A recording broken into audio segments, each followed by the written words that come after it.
and was it easy to come across all the footage and everybody to cooperate? How long did it take? Well, we started researching this back in the summer of 2017, and I think we researched it for about a month or a month and a half.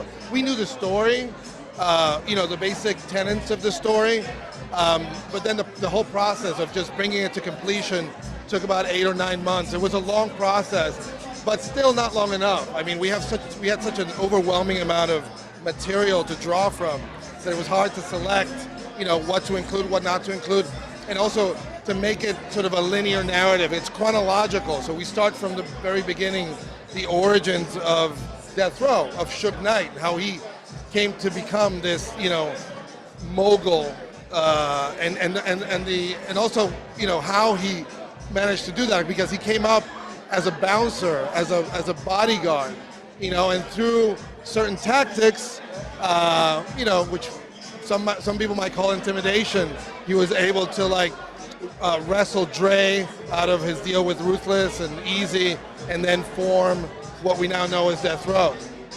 It's always been on the horizon for you to make this docu-series? Yeah, when I was younger, I don't know, in my 20s or something, I was in New York, and I listened to The Chronic, and I was like, wow, this is really bold, there's something about the music that felt really subversive, they were sort of sticking it to you in a bold way. And I was like, oh, this is unlike anything I've ever heard before. I mean, we had it a little bit with NWA and Eazy-E, but I feel like when The Chronic came out, it was just a revolution. It was it had an immediate impact. It crossed over to, there were white people in Minnesota, listening to The Chronic, dancing to The Chronic. It was on MTV for the first time in actual regular rotation. Rap was always relegated to, Yo MTV Raps and videos that they would play after 10 o'clock. So that made an immediate impact to me, and I always wanted to tell the story because I always thought it was rich in terms of drama and intrigue and what really happened, what went on inside of the Death Row offices.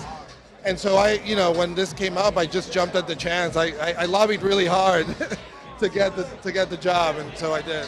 Well, congratulations.